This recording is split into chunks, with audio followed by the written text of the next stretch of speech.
not too far away from the NBA trade deadline. We'll talk about that towards the end of the show. In the first half of the show, we'll be dissecting a comment that I saw on Facebook, and that comes from a group named Kingsland, awesome group on Facebook, and the person is Dan. I don't know how to say his last name, but we'll be discussing that, given our biggest takeaways from that comment. And I chose this comment because we get a lot of these comments that are very similar from the pro tank community, which is fine. But I would love to debunk that. I'm sure you have your thoughts. I'll get the first 5 minutes and you get the second half of it, and then we'll just go from there. But before we do all of that, huge shout out to Medici Sacramento. Awesome pizza, guys. If you guys want to support your local businesses, make sure you guys do it. That's the closest thing to Italy. Javi knows it. I know it. I think all of Sacramento is beginning to realize that. So huge shout out to them for always supporting the Cowbell Kingdom platforms. First of all, how you doing, brother? Haven't asked you yet. I'm all right. Just chugging along in these unforeseen times. Hopefully, we get some progressive change in regards to these cases going down, so we can find a sense of normalcy again in our daily life. How about you? How are you doing, Leo? I'm good, man. I got a haircut. You got a haircut. I think we're fresh enough to give some fresh thoughts out to the public. I think they need that right now with so much uncertainty, not just in real life, but within the Kings organization. There's a lot of frustrations boiling from a lot of Kings fans. 15 years of incompetence does that to you. It's okay. We understand. We're here to allow them to vent in the comments, and later we might accept calls. Everybody knows the numbers: 209-565-3079. Again, that's 209-565-3079. So without further ado, let's get to the comment that we saw on Facebook on Kingsland. And I think a lot of the pro tank community coincides with this comment, and I'm gonna read it out before I give context, because there's a little bit of context to this. So he was talking about Vlade chasing the 8 seed and how it never got us anywhere. He's referring to another person that was talking about Luka Doncic not going number 2, which again, we'll get back to that.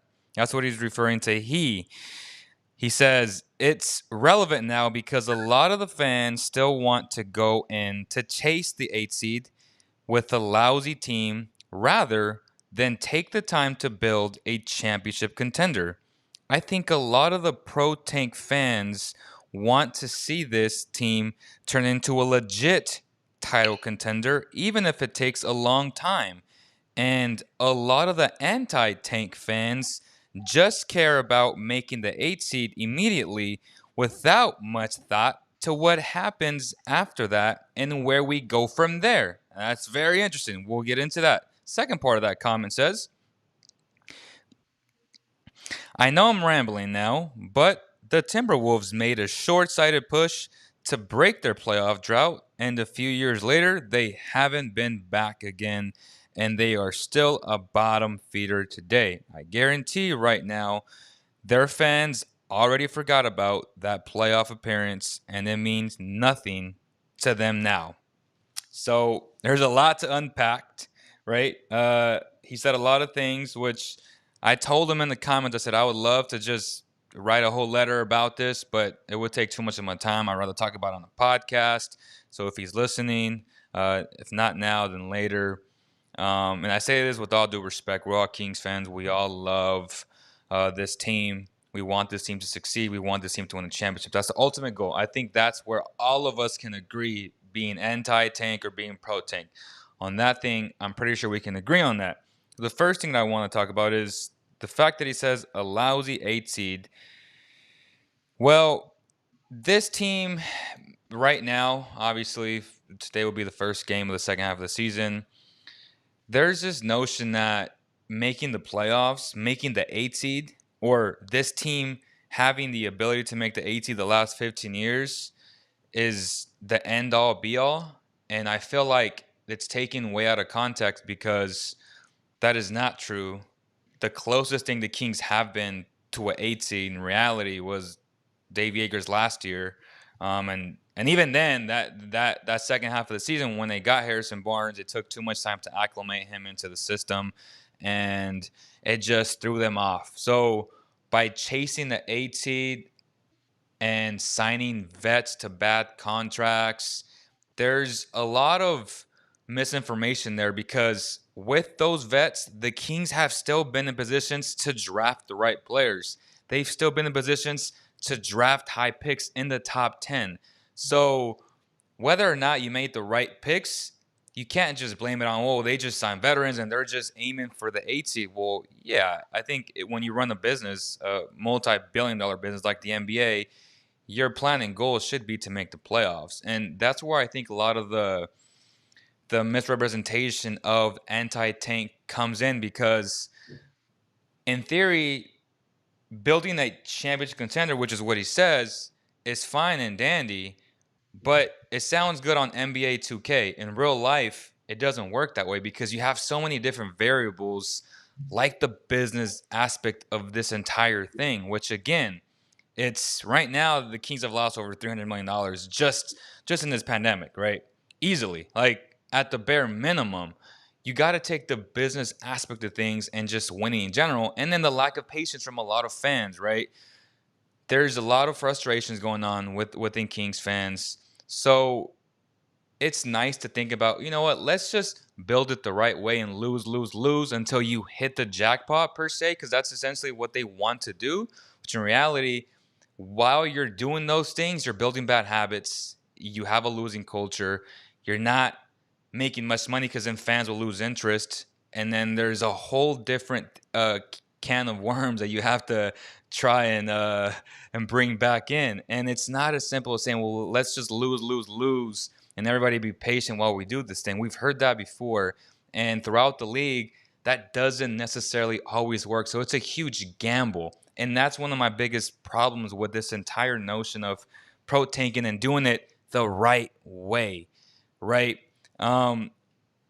Another thing is making the 8 seed and having an unstable or unknown future. Now, both him and somebody else said, well, the Phoenix Suns, I don't think after this year or the next that they'll make any noise because it's unclear of what will happen without Chris Paul. And I'm thinking to myself, well, if you think about it, they have a 24-year-old all-star as the main cog of that team.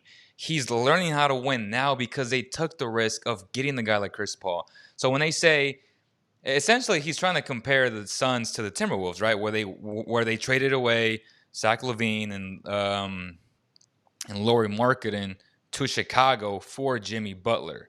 The problem is, how many times have the Timberwolves won and how many times have the Suns won? So Timberwolves, Suns, Kings are all really in the same area of just losing culture, just being a bunch of losers, laughing stock around the league. So they made those moves to try and win, and it worked on the short term. I understand that that's one of their big question marks. The reason why those things didn't work in the long term for the Timberwolves was because they made bad decisions after they made that trade. So they made the playoffs that year, right?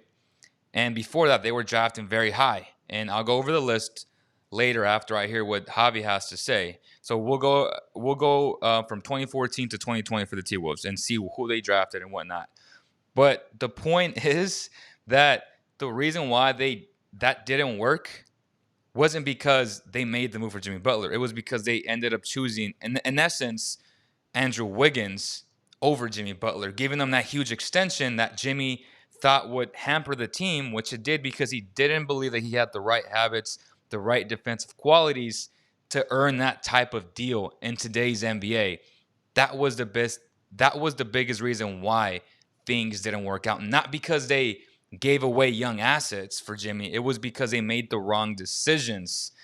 And I don't know how to better explain that. So they made the right thing to get Jimmy. Then later, they retracted by making bad decisions. Not because they were anti-tank. It was because sometimes when you fall into the idea of potential, which is what Andrew Wiggins has been his entire life, then that's where the mistakes start happening. And the Kings will have something similar with Marvin Bagley, a lot of potential, but will it turn out to be something good or something as good as, say, a guy like Jimmy Butler? Probably not. So those are some of the things that I took away from that, and I hope that made sense. But I'm interested to see what you got to say about this, Javi. So, I can see with everything you stated. I just hope Kings fans, like you said earlier, really understand the notion that the argument of Minnesota and so many others is they always, Kings fans that want to tank per se, don't include all the facts, and they do it obviously to their own argument's benefit. Yeah. The reason why the Timberwolves are not in the playoffs right now is not because they traded away Levine and marketing, etc., for Jimmy Butler. It's because they traded Jimmy Butler away. And Kings fans are so quick to forget that if Jimmy Butler was on that team instead of Andrew Wiggins, who they paid unrightfully so, and kept Karl-Anthony Towns and found a way to get D'Angelo or another asset for Andrew Wiggins at the time he was due for that extension, they would be in the top 8 in the West. But because they're saying the Timberwolves haven't made the playoffs, haven't sniffed the playoff berth since that year, because they got rid of Jimmy Butler for Sarge and Rojo, who now aren't even on the team. I mean, Covington's in Portland and Sarge is in Phoenix. So the notion that the Kings are striving for an 8 seed, it hasn't been because of intent, desire, and purpose. It's been because of lacks of execution. If you look, like I said, 2011, we're gonna go. I'm just gonna go back to 11 to 18 just to show all the misses. And I'm sure there's a few in between. 11, the Kings passed on Kawhi Leonard. 2012, the Kings passed on Damian Lillard for Thomas Robinson. 2013, they passed on Giannis. 2014, they passed on Levine. 2015, they passed on Devin Booker. 2016, they passed on. 2017, rather, they passed on Bam. And 2018, obviously, they passed on Luka. If Vlade Divac could have just picked the obvious selection in 2018, those previous 6 picks wouldn't even have mattered. But when we come into 2019 free agency, if he would have just extended Bogdan Bogdanovic and not gave him contracts to Ariza and Corey Joseph and Dedmon, we would have Bogdanovic on this team, and we'd have the money to acquire other assets. But because the pick he put himself in by giving money to the wrong veterans, it wasn't the intent or purpose. His direction was correct, but it was the fact that he went about going and paying the wrong guys. And it wasn't about motivation. It was just about making the wrong move. That can come from lack of experience. That can come from lack of knowledge or lack of acumen. Vlade Divac is the best center outside of DeMarcus Cousins ever played with his franchise. His heart was in it 200%. But it wasn't as if he was making the wrong move. He just was executing the wrong way. He didn't try to bring in veterans that were past their prime. He just didn't put and comprise the right ones that fit his roster. We look back at it now. If they didn't sign those free agents, we have Bogdan Bogdanovic on this roster because they offered him a deal that he felt that was, his actual playing ability and what he's, more or less well deserved. They offered him, I think, 6 years over 4. He got 18 a year over, 18 times 4, I think, 72. He got more or less $3 million more a year for the next 3 years that, Vlade could have offered him as an RFA, restricted free agent. Obviously he's with a torn or, broken kneecap rather, and he's not even playing. But the point is this. The overall argument that we see in the comment is that Minnesota is sniffing for an 8 seed, that they broke their playoff drought because they wanted to sniff the playoffs and get in the tournament. Well, no. If Jimmy Butler is a Minnesota Timberwolves in 2021, they still be a playoff team. Top 8. Yes. And the last point I want to make before you chime in is that Chris Paul and the Phoenix Suns have no correlation to this argument because they support, in essence, what we believe is that the Sacramento Kings, we feel, need to acquire a star, which they haven't had since, obviously DeMarcus Cousins and De'Aaron is the new heir apparent star, more or less, but still not even named to the All-Star game. That's a whole different conversation. But I'm saying they need somebody to tag with him. And nothing against Tyrese Halliburton. I love his game. I love his potential. But the Minnesota Timberwolves got rid of their star.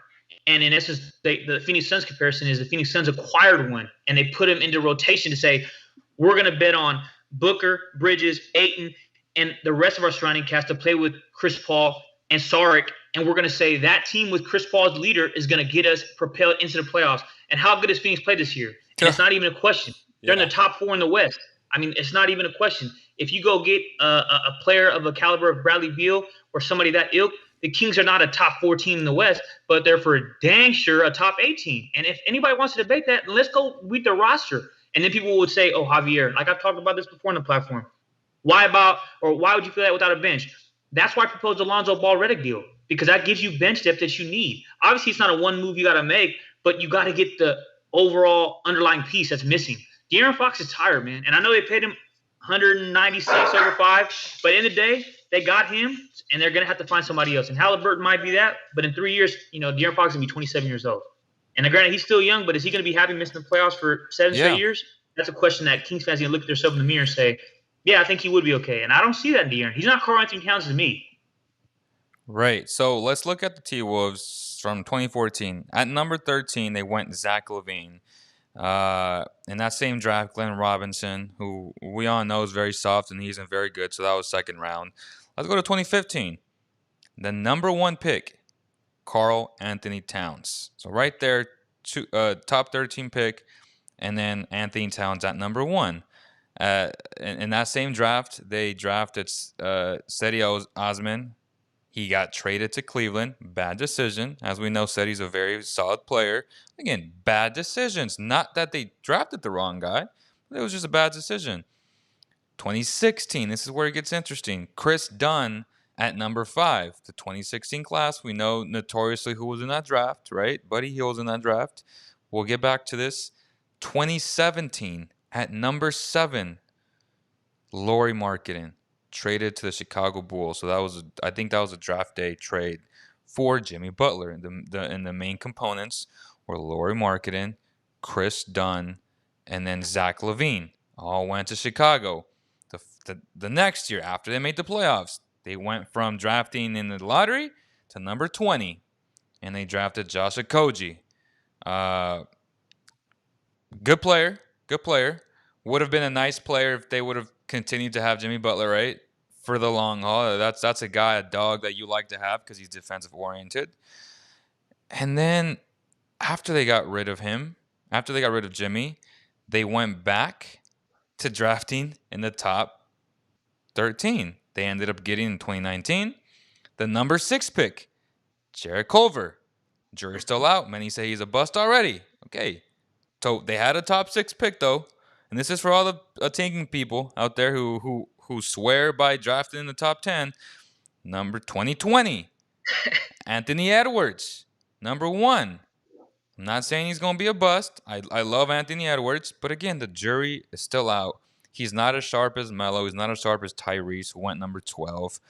My point is you're gambling on a prospect, which for the most part, doesn't work out.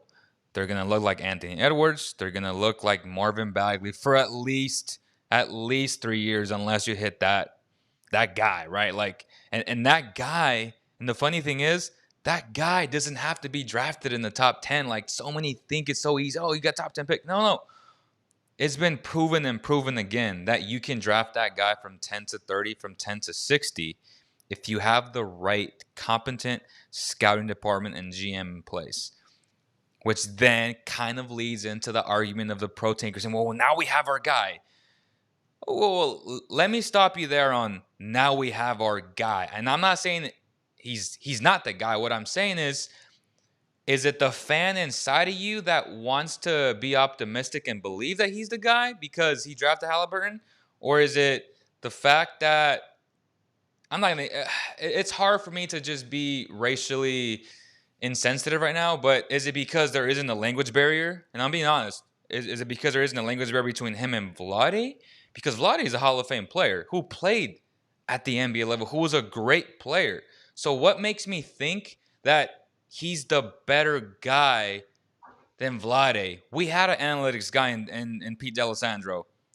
What was the thought then? The thought was, oh, well, he's the guy. It's always he's the guy because inside of every Kings fan, there's optimism that they think that it's going to end up well. Now, the first mistake happens, then you're all over the guy. It's usually how it works. So is he the guy because he speaks better English? Is it because he knows analytics better? Like, why is he the guy? Because when you talk about Halliburton, he fell to Halliburton. Make no mistake about that. He fell to him. Now, if he would have went after Halliburton, right? If he would have traded, say, an asset to go into the top 6, which was super easy this year, by the way. Like, everybody wanted to get out of the pick because it wasn't a deep draft. He could have done it. And if he would have done that, I would have been like, oh my gosh, this was who was on this big board, which again, we don't know. I don't know. I haven't really met Monty yet.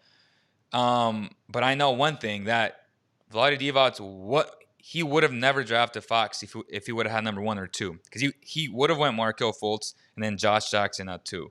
And that's what I'm trying to prove, is that did he draft him because that's who he wanted, or did he draft him because he had no choice and he was the obvious pick at number 12? Now, if you go out and you get him in the top 6, it's a different story. I'm like, okay, respect. He like the Mavericks. They gave up the following year's pick to go after Luka Doncic because they were so convinced that he was the guy. That's how you know if you really wanted that guy, or is it, or it's just the next day. Yeah, well, I would have drafted him number 1 if he was available. No, you wouldn't have.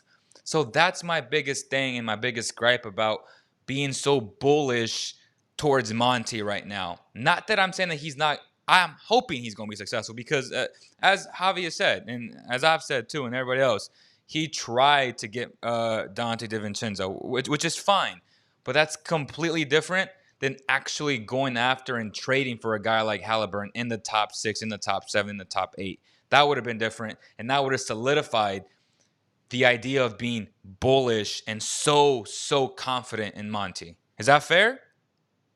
It's 200% fair. And what I want fans to recognize is that we look at the NBA draft, and you got to, whether the sports are different, I learned being, somebody who aspired to be in the NFL one day. And after my senior season in college football, I obviously wasn't going. But they told us at the pro day that the NFL draft is a crapshoot.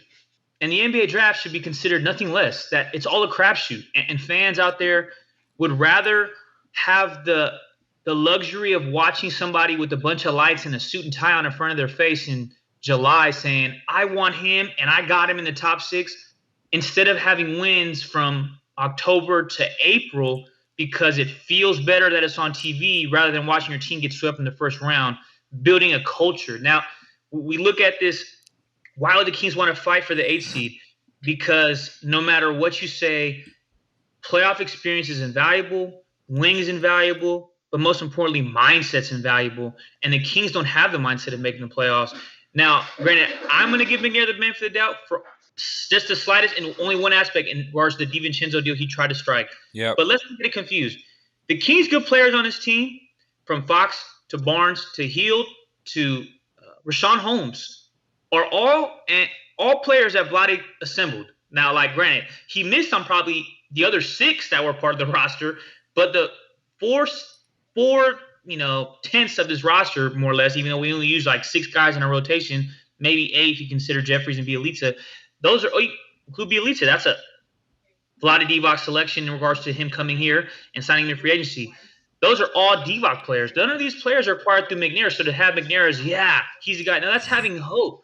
But why can't we hope to say, when we go get our guy, like a proven commodity in this league, why can't we have hope that he's going to be the catalyst that he's proven with his prior team to get us to the promised land? And everyone's saying 3 things. I would rather believe in a rookie that's never done anything in the league because he's young, he's on the TV during the draft, and he has, some glamour of bringing promise to this franchise because he's a first-round pick. Even if we get a first-round pick who's been in the league on their team. Number 2, they say, why would we want to trade for a star that comes to our team and we have to give up assets because it equates to winning? Number 3, which is the most important point, is when fans give up the notion that I would rather not give players, picks, etc. for a future star because it's going to put us in a position to only make the 8th seed. No. The point of making the prospective trade is to change the perception of this team. So in free agency, when all this money that you guys all want to have come off the books, teams are going to respect McNair and say, I want to sign with that. I believe in that, but most importantly, I want to be part of that. You think the Kings have a perception in the league to say, I want to sign there? Unless you're an overaged, overpriced, end of the career type of player that's trying to get a last-time contract, overpay, you're not coming to Sacramento to, I want to help De'Aaron. Ain't nobody buddy with De'Aaron except Bam, and Bam's not going nowhere. Yep. If you go get a Bradley Beal or anybody that caliber, you say, hey, man, Sacramento's in it to win it. And it's still somehow – underneath all this, the fans will look at me and even you and say, you guys are delusional. And, okay, well, in 2024, when De'Aaron Fox is 27 and the Kings finish with 33 wins and they have 3 first-round picks that McNair drafted, and they're all in the Andrew Wiggins category, or they even become an Okogie, or they become, dare I say, a Marvin Bagley, and we're spiraling into the 11th seed. It's all right, man. Play for the pick. And, I'll be 31 years old then, and, you'll be 30, 29, and we'll just go over and over, and it will be 16, 17, 18, 19 years into oblivion of never making the playoffs, 20 years from the last birth, and we'll be in NBA purgatory like the prior 18 years. But that's somehow like, oh, you guys are just the winning mentality. Okay, you guys don't know about winning mentality. We're trying to teach you about winning mentality. And if you feel like that's an over-exaggerated premise, go tell that to the Miami Heat. Because when I called and asked Carmichael Dave about this, his co-host, Jay Mars, was like, well, look at the Golden State Warriors timeline. So because the Golden State Warriors had a timeline that Steph got drafted in 09, Clay got drafted in 11, Draymond got drafted in 12, and they got KD in 16, rather. That's the only team that fit the timeline. And Carmichael Dave was his bottom line was, well, look at the San Antonio Spurs. The Spurs have won a championship in 8 years, brother. Like, I respect both of them organizations, but 2 out of 30 are the timeline theory. So 2 teams out of 30 total organizations fit this timeline theory. And their best argument was the Golden State Warriors, who have the best 5-year run in NBA history. Jokes up, man. Like, the jokes up. And then the Spurs had the best power forward in NBA history, so that helps a little bit. It fit the timeline with Duncan, Parker, and Ginobili, but that was from what, 97? And the greatest coach to ever live, in Popovich. Second to none. So the odds of this happening and history repeating itself are so low. So that's why we're huge components of what? Of going after known commodities. That's how you win NBA championships. Not by drafting. Just look at the odds. Just look at NBA history. How did you win the NBA championship? Look at the Heat. Look at the Lakers. Look at all these teams. Look at the Raptors, right? Just, you have to take risks to go get a known commodity. Fans fall in love with the unknown. They love losing organizations, fan bases. They love the unknown because they think that when you're young, you can only go up and up and up. And year after year is that theory debunked because there is a ceiling to all these young players. If that was the case, everybody would be amazing right now. Think about this. Everybody's talented. Like, we're getting the cream of the crop from Europe and from college basketball. But this idea of being young and always getting better, it's such a laughable thing to think about. Like, no, you're going to stop growing at some point. And if that's the case, you're going to have to pay these guys, and you won't have enough money because of how the salary cap works. So you can have 1,000 23-year-olds on the team.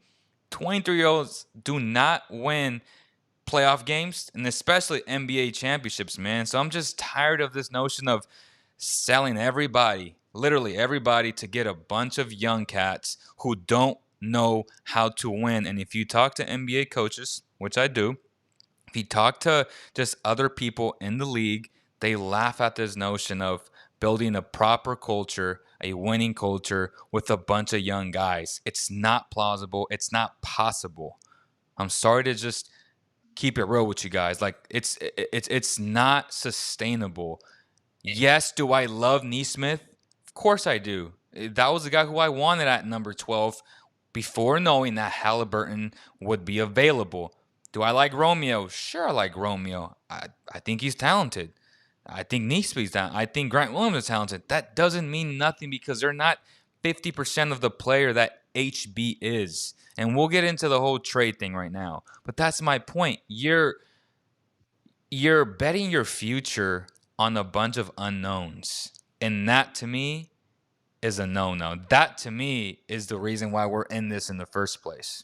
Honestly. Yes, and I have quick 3 points before we get into the trade discussion.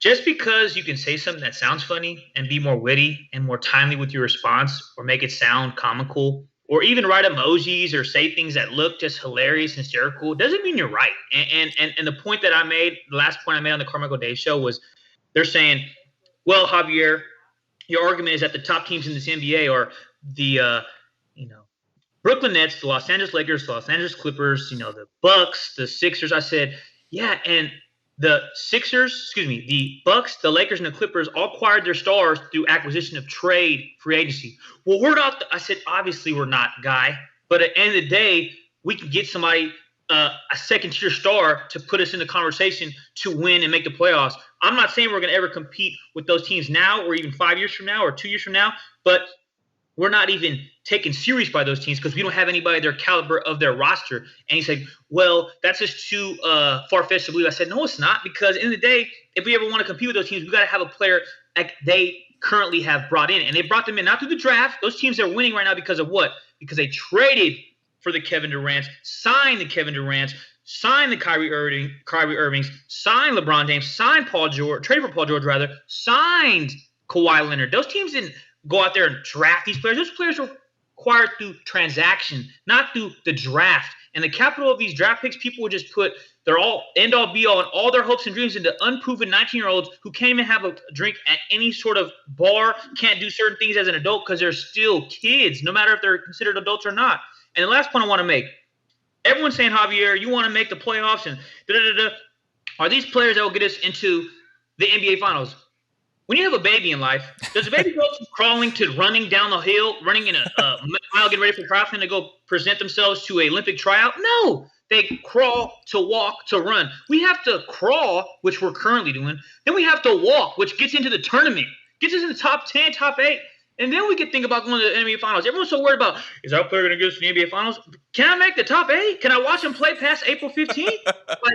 Can I watch him play past Game 82? Because goodness gracious, since I was 14 years old, I haven't watched him play past Game 82, and it's 2021. You know what I mean? I had no facial hair. I was in high school, and, now I'm over here filming these. So stop talking about the NBA Finals. Let's talk about the NBA playoffs. Like those games that actually we want to watch. Everyone's so quick, NBA Finals player, is he got to get us a championship? Come on, brother. Like, let's be realistic. And then in terms of, well, that's a waste. Okay, well, don't just keep wasting time drafting player after player after player, pick after pick after pick. And pretty soon, the Kings might move. I don't know, but I feel you, man. Y'all can join the conversation. There's people in the comment box. I appreciate every single one of you guys. Make sure you hit the like or dislike. It helps us out a lot. We'd really appreciate that. Y'all can follow Javi on Instagram. It's on the on the show graphic right now. It's Javi Real 200. It's on Javier Real 200, yes. It's on the graphic, and I put Harrison Barnes in the Boston Celtics jersey because that is the topic of the day. Has been a topic for the last week because we know that the Celtics are in a very precarious situation where they're watching the Nets make a bunch of moves left and right. Guys want to go, even if they're not that good anymore in terms of star power, they still want to go and play for that team because they like what they're doing over there. And someone like Danny Ainge, who's been praised notoriously by everybody because, he drafted Tatum and he has all these assets and blah, blah, blah. And fast forward to 2021. Where are the Boston Celtics right now, y'all? And granted, yes, Marcus Smart has been banged up, and but every team has had weird things all year long. I mean, this has hit everybody. COVID, injuries, blah, blah, blah. The fact of the matter is he has all these assets, this TPE, and what? They're not even a top 4 team right now. What does that tell you? It's insane when you think about, they got 2 All-Stars. Fair. Granted, that is a fact. They do have 2 All-Stars, who I love, by the way. But if you can, hindsight 2020, go back, you telling me that Danny wouldn't have traded Jaylen Brown for Kawhi Leonard? Like, seriously. Like, do you think and that's the problem. That's too many fans from every fan base, not just the Kings. They overvalue young talent. And yes, he ended up being an all-star. That was never the debate. It was fast-forwarding the future. And that's what we're trying to preach and talk about. We're not saying Halliburton won't be an all-star. I think Javi believes that. I certainly believe that. The problem is, can you get a Bradley Beal right now, today, 2021? That's the question. And for the Celtics, from an optics perspective, if they don't go out and get a Jeremy Grant or a Harrison Barnes, they're going to get swept. Let's just call it the way it is. They're not good enough right now. That's a fact. So the pressure is on Danny Ainge to make that move because either Jeremy Grant or Harrison Barnes will make you a better team. I still don't think that gets him over the hump in terms of beating the Nets, but at least optically, it'll give him a fighting chance. Injuries happen all the time. So if you give yourself a chance, which again, role reversal to the Kings, if you give yourself a chance to make the playoffs, good things will happen. We understand there's only one NBA champion, y'all. There's only one a year. It's hard to win a championship. But being relevant is at least what you should strive for. You should at least strive for that. So, in my opinion, I think he would have traded Jaylen Brown back then a few years ago when the Raptors made that trade in a heartbeat, without doubt. And right now, he's in a tough predicament. I think if I'm Monty, you ask for as much as possible. And what I posted yesterday on Instagram, which is Grant Williams, Romeo, Nesmith in the first, that should be the baseline of what you should ask for. That's what I think.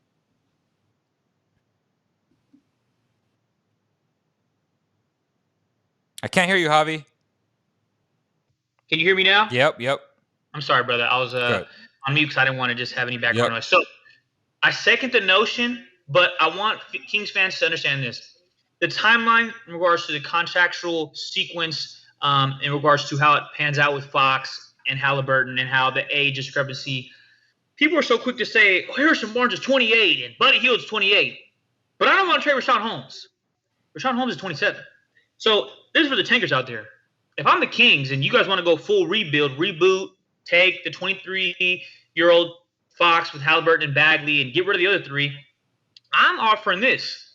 Javi, someone said you need an established core before you trade for a known commodity. The Kings do not have that. Please go ahead and dissect that real fast. Okay, so the proven core is De'Aaron, Buddy Hield, Harrison Barnes, Richaun Holmes, Tyrese Halliburton, and Marvin Bagley is a 0.5 because he's half a good player right now. Yeah. So he's 5.5. So if they were to trade Tyrese and Buddy, they would get Bradley Beal there. They would be De'Aaron, Bradley Beal, Harrison Barnes, Marvin Bagley, Richaun Holmes. Then, like I said 2 months ago, and 3 first-round picks. And if they want Bagley, they'll trade Bagley too. Yeah, not a problem. And then they go find New Orleans and they go package Joseph. Or they get Bertans in that trade. Oh yeah, and then they plug Bertans into 4, but to make the salaries match. Then you go call New Orleans and you go find Lonzo Ball and you find Redick and you give them Joseph, a future first or 2 seconds with Bjelica or Parker, and that's your bench with Lonzo, Redick, Jeffries, Bjelica, and/or Parker and Whiteside. If that fan that can sit there and write that in the comment section can't admit that's not a playoff team or that is not a playoff team rather, then hey man, power to you for believing that incompetency, but that is not true, and me and you both know that team I just stated is a 200% top 8 team in the West, no questions about it. They're a top 6 team in the West. No, I'm just giving it at least a top 8 team. There's no question I feel like they'd be top 6, but I'm giving them not even playing. Well, they'll have to play in the play-in game, but they'll have to win one game and not both the games to win 2 out of 3, 9th or 10th seed respectively. But for the tankers out there, if I'm a tanker, like Giraffe or whoever, who wants to lose because – hey, losing basketball games is how to build an organization's culture for the better. I would call Mr. Ainge and say, I'll give you Harrison Barnes and I'm going to give you Richaun Holmes. And I want Williams, Langford, and Naismith, and I want Marcus Smart with the first-round pick. And everybody's like, whoa. Well, let's not forget, like you said, do you think Danny Ainge, looking at himself 5 months after we started the NBA season, knowing that he could have had Miles Turner and McDermott for the Gordon Hayward who walked, and said, nah, I'm good because I want the trade exception? Who in their right mind cares one bit about that trade exception right now from any executive in the league? That trade executive or that trade exception is only going to be for cap filler. It's not going to be for, I'm going to give you a good player for a trade exception. No. If I'm the Kings, yeah, you get 3 chances to try to hit on what Harrison Barnes was or have one of them prospects turn out to be something worth of anything to be a rotational starter or rotational backup off a solid, off the bench in a solid capacity. And Marcus Smart's a proven commodity who can start for us. But if you're going to trade Harrison Barnes, then why don't you consider trading Buddy Hield and Richaun Holmes? Now, I don't want to trade any of them, but I'm saying for the tankers out there, that would be my proposal. It would be Harrison Barnes, Richaun Holmes for Williams, Langford, and Smith, and Marcus Smart with the first-round pick. And that might be too much. End of the day, I'm not in the caliber of thinking of I want to restart and lose again and rebuild and have a new beginning and rebirth and blah blah blah blah. All that nonsense, all that rhetoric is just absolutely redundant and Yeah. remedial. If the core that I just stated with Fox, Halliburton, Hield, Rashawn Holmes, Harrison Barnes isn't a core to you, and yeah, you're going to say we're going to get rid of Hield and Halliburton and 3 first-round picks for Bradley Beal. Okay, Bradley Beal is a 35-point per game scorer that is literally doing it by himself. And don't give me Russell Westbrook, because Russell Westbrook can't shoot a ball 31 feet away. He had no defense out there. Better yet, with 5 players on his team, or 4 players on the court with him, with 5 other defenders. I mean, he's been the worst 3-point shooters in the league this year. He can't even shoot free throws. Like they're hack a Shaq every night. Yeah, because he can't shoot from the perimeter. He can't shoot from the free throw line. So I don't want to hear the Russell, because I've had an argument say, well, they have there's like 3 players, Rui, him, Bertans, Russell Westbrook, and Bradley Beal, and Bradley Beal can't win there with that team. Well, that team is nowhere near De'Aaron and Rashawn and Harrison and Marvin Bagley. And Halliburton. And granted, Halliburton and Buddy will be gone, but those 4 players do not match excellence currently of everyone I just named: Holmes, Fox, Harrison Barnes. Just say Holmes, Barnes, Beal, and Fox. So that those is better. Either way, those 4 guys are pretty damn good. Yeah, I'll take that. That's the core to me. So if you can sit there and tell me that team that I named 2 minutes ago is not better, not just with the core, but potentially making the playoffs right now, then hey, respect you, because me and you both know you're not being honest with yourself. Facts. Someone said, do you think it's too late and we are too far down to get into the playoffs with that trade? Not at all. As we stand right now, with the Kings being god-awful, I think they're only – let me double-check. They are 3 games, I think? I think it's 3.5. So they're 22 10, losses, 18. So 4 losses. There are 4 losses in the column from being there. Honestly, like Memphis won yesterday, Dallas won yesterday, San Antonio lost, Golden State is coming back to earth because that team is in trouble. And I've been saying that from day one. I've been very consistent. They got 1 superstar and they got a bunch of average players. Let's just be honest. Draymond Green without Klay Thompson is a different player because now he's the number 2 guy. Draymond Green can't be your number 2 guy. I'm sorry. So they got to make a move. And I know they're actively trying to get good players there. So why is it far-fetched to think that the Kings can surpass OKC, New Orleans, and Golden State? Why? Like it's not out of the realm, especially with this current roster, but especially if you go after a guy like Bradley Beal. It's just a no-brainer. Like you'll easily be in the top 10 without question, barring both him and Fox getting injured. But if they get that type of guy, like the winning will come, like the establishment will come, the excitement. Everyone is looking at run like, oh man, damn, like that team is nice. Like it's all going to come. Yeah, and in the day, Steph Curry is the greatest shooter we've ever seen. But if you compare right now, Steph, Oubre, Wiggins, Green, Wiseman, that team, as good as it may be, would not be better than De'Aaron, Bradley, Harrison, Bertans/Bagley, and Rashawn Holmes. And that's just my opinion. If you think so, let me. Steph Curry's the greatest shooter ever to walk this earth. But without Klay in that starting 5, you're telling me Bradley Beal wouldn't go nuts on them? I mean, I don't care how good Andrew Wiggins is. Who's guarding Fox? Who's guarding Rashawn Holmes? Because Wiseman's 19. And Green might have to guard him, but that leaves Bagley, Bertans to the stretch of court, which – I almost prefer Bertans in the deal just because, one, somebody's going to be included to match his salary, but he can stretch the floor with his perimeter shooting. And on top of that, we still have Harrison Barnes. Like, people are quick to forget who Harrison Barnes is. Like, the Black Falcon ain't here to play. He's not. He's not. And good question by Tyson. He says, who is another guy you'd go all out for besides Bradley Beal? It's a great question. A great question.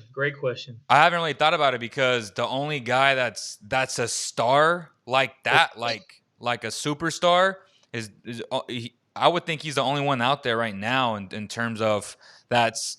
I wouldn't say unhappy, but he's not happy. Like he's definitely not. Yeah, he's not happy. And then you got to think about what the Wizards might do. Again, he has this year and he has the following season. So it's a year and a half. And I get it. You're mortgaging a lot to get him and to him. And this is always like the backdrop for a lot of fans. Well, what if he doesn't resign? I tell you what, if you can't convince him, you make the playoffs this year and then next year, and that's not enough, then I don't know what is. And if you're the Kings, you got to take risks because the last time I checked, Chris Webber didn't want to be here either. And guess what? He signed. Why? One, for financial reasons. The team who owns the bird rights to you, they can offer you that 5th year, which is the super max. Why wouldn't Beal take that, knowing that you got a budding young star and De'Aaron Fox? Makes no sense to me. Like, this idea of you don't want to gamble on a star, but you rather gamble on unknown commodities is hilarious to me. And another point, Porzingis is somebody, but again, injury aspect, a budding star who might be on the block. And he scares me for the right deal, but again, is he missing games due to, as they'd say, load management, or is it because he's lingering from a potential injury that they're swiping under the rug because they don't want people to see that and have a wherewithal of, we might not even consider him because of injury history and also injury prevalent. There's 2 things in life I want everybody to understand that I don't trust. I don't trust the government, and I don't trust things I don't know. Yep. I'm not going to trust anything that is in the unknown of what I do or do not know. If it's in the unknown in that column, I'm not going to sit there and act as if I definitely want to do that because I know that I don't know. I mean, that might not make sense, but that's how much sense you guys make to me saying, I'm going to bet on a pick that has never played for this franchise because I don't care what nobody says. When Thomas Robinson and Jimmer Fredette and Nick Stauskas and Ben McLemore all came here, Willie Cauley-Stein, you guys are not like, man, what a horrible pick. You guys were juiced, jumped out of your chair thinking, man, we got – Facts. No, you guys are not excited for, hey, man, we just messed up. No, you guys are excited for, yeah, we just got a great player. No. When all actually, those were horrible picks, horrible players, and the worst possible scenario for the picks that they could have more or less used to draft somebody else. You guys are enthralled with the idea, hey, man, we made the wrong pick, so now we're going to get a worse pick next year. Now you guys thought we're going to start winning basketball. Yeah, I thought Justin Jackson, Harry Giles was like the truth. And look back, 2017. Bam Adebayo was there for the taking with De'Aaron. This was my post reaction. I was very calculated. I said, I'm happy with Fox, but they should have drafted Donovan Mitchell at 10. I was so upset with Justin Jackson because I knew he wasn't a good player. And granted, it ended up turning into Harrison Barnes later down the road. But still, that day, I was one of the very few who was upset. I was upset at Frank Mason and the offer. I was upset at things that I saw was going to happen, and it wasn't going to turn out well for the Kings. I didn't love Frank. I didn't love Justin Jackson. I was okay with Harry and the potential, and I understood it because he was so good in high school. But come on, man. You had a chance to get a lot of good players at number 10. And and that's it.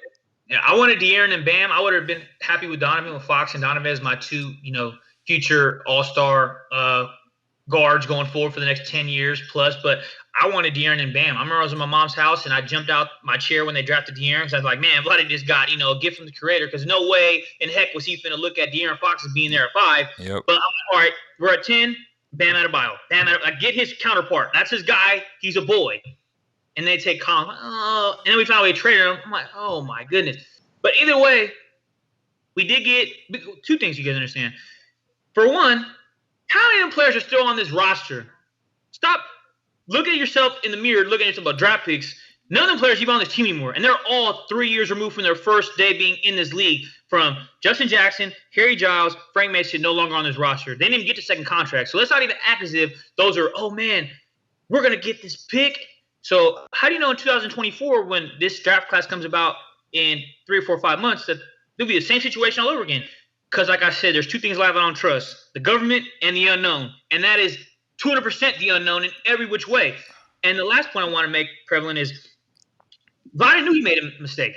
Yep. Because that's he pulled the Harrison Barnes deal because he knew, Jackson just ain't it. It's a no for me. And he's like, I got to find a way to correct my wrong because I'm going to trade him. And every time Vladdy made a move, whether it was to better team or not, is because 50% of it was more or less leaning towards he made a mistake he's trying to correct. From the Justin Jackson trade to find a way to bring somebody quality to play the 3 and Harrison Barnes to go ahead and make that move for Kent Bazemore when they traded away Trevor Ariza, trading away Dwayne Dedmon. Those were all picks and players that he had selected and he got rid of instantaneously within a 6-month span because he knew he made the mistake. The only one he couldn't get rid of, which is currently on the roster, is Corey Joseph because nobody wants that guy. Yeah. But all these 3, he knew he made a mistake. And Harry Giles, I mean, that whole lesson he taught him, I don't care. I still take Harry Giles over Hassan Whiteside as our backup center. I mean, he might not have been what he should have been at 20th overall, but hey, at the end of the day, Harry Giles is a good king, and whether it was statistically proven or not, he gave us energy that we haven't reciprocated since off the bench outside of Rashawn Holmes, who's now a starter. So I would love to see him on the Kings right now. Someone said OG. I was very high on OG as well. Like, OG would have been a top 10 pick if it wasn't for his injury in college. Like, without question. He slipped. They had a chance to get him at 15 and at 20. And they said no. But to end this show, I honestly think it's been a very good show. And I hope it gives perspective to not just the anti-tankers, which I guess we're the anti-tankers, but also the pro-tankers. Like, we made a lot of points. We debunked a lot of this false information roaming the internet. But let's talk about today's preview of the Sacramento Kings going up against the Houston Rockets, right? What should the Kings do today? Or I guess, what are you looking forward to seeing tonight? Do you see a change at the guard position? Do you start Halliburton today and bring Buddy off the bench? You know how I feel about that, because if you bring Buddy off the bench with Kojo, that's a disaster waiting to happen. Or do you just wait until the deadline to make a move? The only change I see currently, Leo, is we're going to play the worst team currently playing in the NBA outside of us because they lost 13 straight. So we might not have to play a team that has success or has won games because we've lost, I believe, 10 of 12. So we've actually met a team that's played worse than us in the last 3 weeks. But I really want to see, in all actuality, how De'Aaron is going to fare against John Wall, because we haven't seen John Wall play De'Aaron in quite some time now. And I just want to see, granted, John Wall's a show, so I just want to see De'Aaron. If he can't play, I'm not saying if he can't play better than John Wall now, but if De'Aaron isn't going to match that productivity as John Wall posts these 2, Achilles injury, he had another injury as well, then De'Aaron ought to look himself in the mirror. He just got about a week off, wasn't in the All-Star game, unrightfully so. But I wanted to see some fight out this team, man, because the last 10 games or so, I've seen a lot of just bad defensive effort, bad rotation, bad zone, schematic play design not executed. And on top of all that, I know what I'm going to get out of Buddy. I know I'm going to get out of Harrison, Rashawn, but I want to see what Marvin Bagley's going to do. Being thrown around in trade proposals as a second overall pick, presumed bust. Are you going to show, not just offensively, you can get 18 and 10, but can I see some defensive competency, like you're paying attention to film study, or are you on your phone texting your dad about how unhappy you are about being in Sacramento? Like, can I get some fight, man? Like, I know you're 225, 235 undersized, but let me see some physicality in the paint, man. Like, that's all I want to see. And last thing I got to ask for you, Leo, is you want to take any calls today, or I think we're good? We'll have it later on for post game. Probably post game. I think we're at the 53-minute mark. Post game is good, man. I can't say any better than that, man. You pretty much summarized it all for me. The Kings got to come out guns blazing. One thing is, John Wall did perform very well in that 2-game back-to-back. I think it was the last game of the year of 2020. Mm-hmm. And the Rockets won both of those games. Like, the Kings should have won the first one, and Halliburton didn't play the second one because he fell on his wrists. De'Aaron got to prove a point today. Like, De'Aaron got to come out and say, I am the modern-day better version of John Wall. That's it. Like, I am De'Aaron Fox. Period. I am the new John Wall. Yeah, I am the better new John Wall. Yep. Or better yet, I am De'Aaron Fox. I'm here to stay. I'm a star in this league, and I'm going to lead my team to as many wins as possible.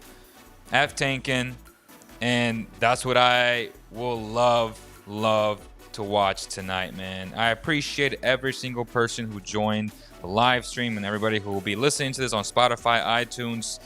After this goes off air, make sure you guys leave us a review on iTunes. It really helps out a lot in terms of ranking higher in the iTunes store, and obviously drop in a comment and the like and the share on YouTube. Anytime y'all can do that, it helps the algorithms. That's just how social media platforms are. So the more interaction, the better. On behalf of Javi E-Man, Corey, everybody. We thank you guys so much, and we'll see you on the next one. Peace.